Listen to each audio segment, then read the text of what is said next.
Hello viewers, welcome to my channel. So viewers, आज की video में हम बात करने वाले हैं लेटेस्ट एडवांस रूलिंग के बारे में। ये एडवांस रूलिंग इम्पैक्ट डाल सकती है फ्रीलांसर्स पे, होम मेकर्स पे और रिटायर्ड इंडिविजुअल्स पे जो इंटरेस्ट इनकम अर्न करने के लिए पीपीएफ डिपॉजिट करते हैं या काफ़ी सारी टैक्स सेविंग डिडक्शंस करते हैं या फिर सेविंग्स अकाउंट में बैलेंस मेंटेन करते हैं या फिर लोन ऑन एडवांसेस के थ्रू इंटरेस्ट इनकम अर्न करते हैं। ऐसे पर्सन को ज़रूरी हो सकता है कि उन्हें जीएसटी रजिस्ट्रेशन लेना पड़े, यही इस एडवांस रूलिंग ने कंक्लूड किया है। तो चलिए स्टार्ट करते हैं आज के वीडियो को और जानते हैं क्या आपको करवाना पड़ सकता है जीएसटी रजिस्ट्रेशन अगर आपका है कोई पीपीएफ डिपॉजिट या आप देते हो किसी को लोन और करते हो interest income earn. So viewers, video start करने से पहले आप कर दीजिए मेरे चैनल को सब्सक्राइब सो दैट ऐसी इंपॉर्टेंट इन्फॉर्मेशन, ऐसी इंपॉर्टेंट रूलिंग मैं आपसे डिस्कस करती रहूँ। सो व्यूअर्स, ये है वो एडवांस रूलिंग जो थी in the matter of Shri Sawai Manohar Lal Rathi. इस एडवांस रूलिंग में एप्लीकेंट ने रेज की ये 3 क्वेरीज जिस पर उसको क्लैरिटी चाहिए थी। देख लेते हैं क्या थी ये queries. First query is whether interest received in form of PPF would be considered for the purpose of calculating the threshold limit of 20 lakh for registration under GST law। तो पहला क्वेश्चन, डिपॉजिट रखा है और उसे interest income होती है, क्या उसको कैलकुलेट किया जाएगा, क्या उसको ऐड किया जाएगा at the time of calculating aggregate turnover. मैंने आपको अपनी प्रीवियस वीडियो में भी बताया था कि आपको जीएसटी रजिस्ट्रेशन तब करवाना पड़ता है जब आपके बिजनेस का एग्रीगेट टर्नओवर 20 लाख से ऊपर का होता है। तो एसएससी की एसएससी की तीनों क्वेरीज इसी से रिलेटेड थी कि एग्रीगेट टर्नओवर में उसकी ये वाली इनकम या फिर ये वाला डिपॉजिट कंसिडर किया जाएगा या नहीं। दूसरे क्वेश्चन में he asked whether interest received on personal loans and advance to family or friends would be considered for the purpose of calculating the threshold limit of 20 lakh for registration under GST law। मतलब personal loan और advance अगर आपने अपनी family या friends को दिया है और उस पर आपको इंटरेस्ट इनकम होती है, क्या उसको इंक्लूड किया जाएगा इस 20 लाख की लिमिट को चेक करने के लिए।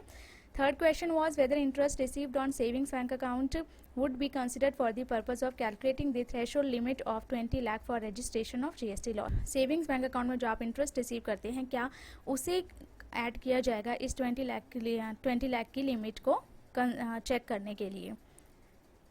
तो चलिए आगे देखते हैं कि क्या कंक्लूड किया गया इस एडवांस रूलिंग में। इस एडवांस रूलिंग में सबसे पहले एग्रीगेट टर्नओवर के डेफिनेशन को चेक किया गया। हम भी एक बार एग्रीगेट टर्नओवर के डेफिनेशन पढ़ लेते हैं सो दैट इस एडवांस रूलिंग में जो कंक्लूड किया गया उसको हम बेटर वे में समझ पाएँ।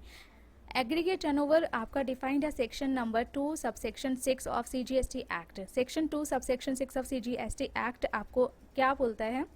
The aggregate turnover means the aggregate value of all taxable supplies excluding the value of inward supplies on which tax is payable by a person on reverse charge basis, exempt supplies, export of goods or services or both, and interstate supplies of person having the same permanent account number to be computed on all India basis but excludes the central tax, state tax, union territory tax, integrated tax and cess। तो aggregate turnover की definition बोलती है कि आप अपनी aggregate turnover की definition आपको कहती है कि आप अपनी सारी टैक्सेबल सप्लाईज की वैल्यू इसमें ऐड करोगे, लेकिन आप इंक्लूड नहीं करोगे वो इनपुट सप्लाई जिस पे आपको रिवर्स चार्ज पे जीएसटी पे करना पड़ता है, और इसमें ऐड होगी आपकी एग्जाम सप्लाई भी, आपके एक्सपोर्ट्स भी और आपकी इंटर स्टेट सप्लाईज भी अगर आपकी और भी स्टेट्स में ब्रांचेस हैं और जिसका सेम पैन नंबर है। तो ये सारी सप्लाईज है जो आपकी कंसिडर की जाती है for the calculation of aggregate turnover.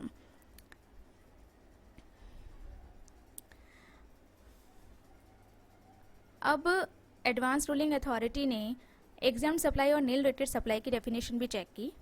तो एग्जाम्ड सप्लाई आपका डिफाइंड है section 2 subsection 47 of CGST act. बोलता है एग्जाम्ड सप्लाई मीन्स, जो सेक्शन बोलता है exempt supply means supply of any goods और सर्विसेज और both which attracts nil rated of tax और which may be Holi examined under section 11 और under section 6 of IGST act and includes non taxable supply.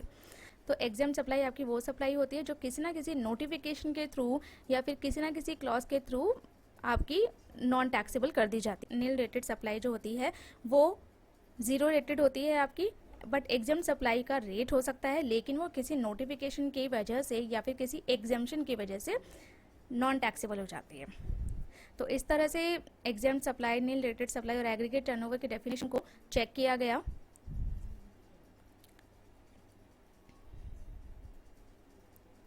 अब ये भी पता है कि हम चेक कर रहे हैं कि हमारी बिजनेस सप्लाईज का जो एग्रीगेट टर्नओवर है वो 20 लाख से ऊपर होगा या नहीं होगा।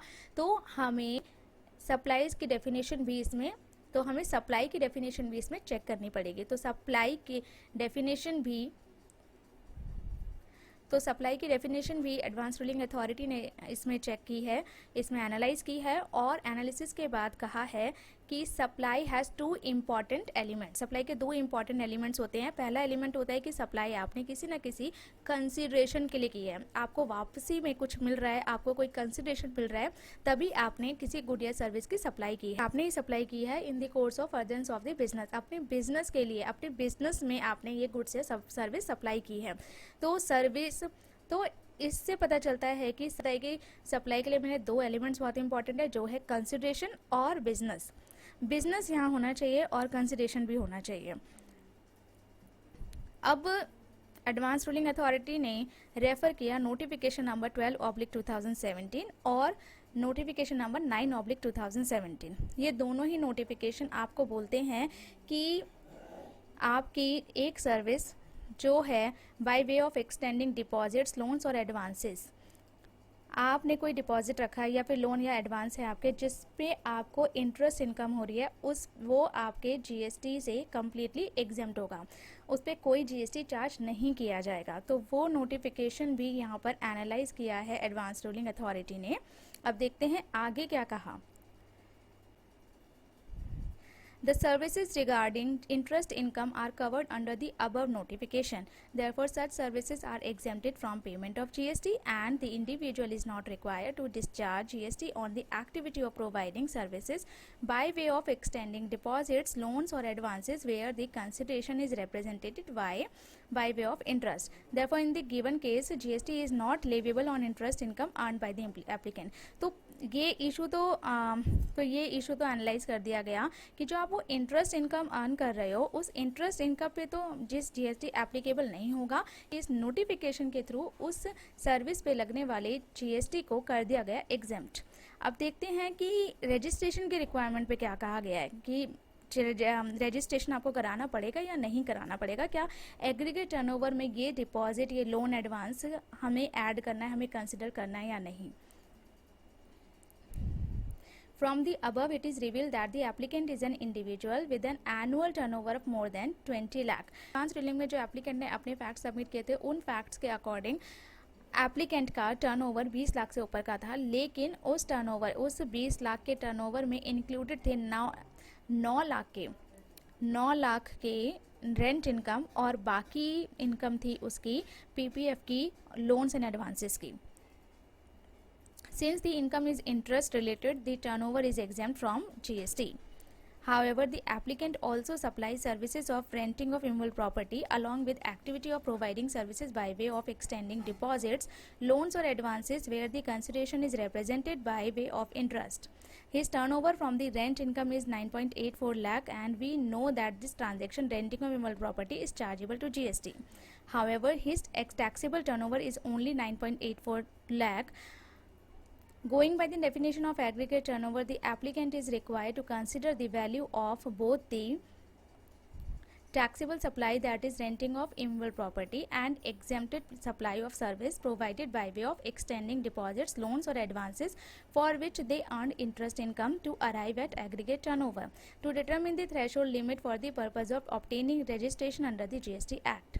In view of the above, we conclude that the applicant is required to aggregate the value of exempted interest income earned by way of extending deposits in PPF and bank saving accounts and loans and advances given to his family or friends, along with the value of the taxable supply, that is renting of immovable property, for the purpose of calculating the threshold limit of 20 lakh for obtaining registration under GST law.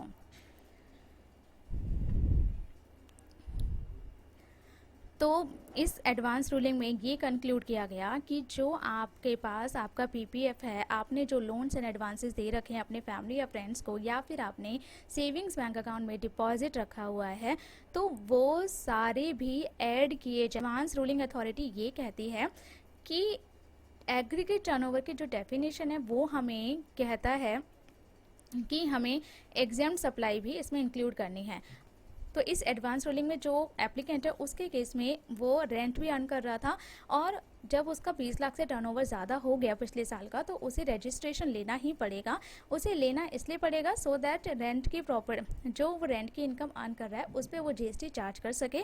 बाकियों पे तो वैसे भी GST नहीं लगने वाला क्योंकि वो कम्प्लीटली एग्जेम्प्ट है। तो इस रूलिंग का कंक्लूजन मैंने आपको बता दिया है। उस रूलिंग के कंक्लूजन के अकॉर्डिंग तो यही बनता है कि आपको जीएसटी रजिस्ट्रेशन करवाना पड़ेगा अगर ये सारी इनकम, ये सारी सेविंग्स और डिपॉजिट्स मिला के आपका टर्नओवर जाता है 20 लाख के पार।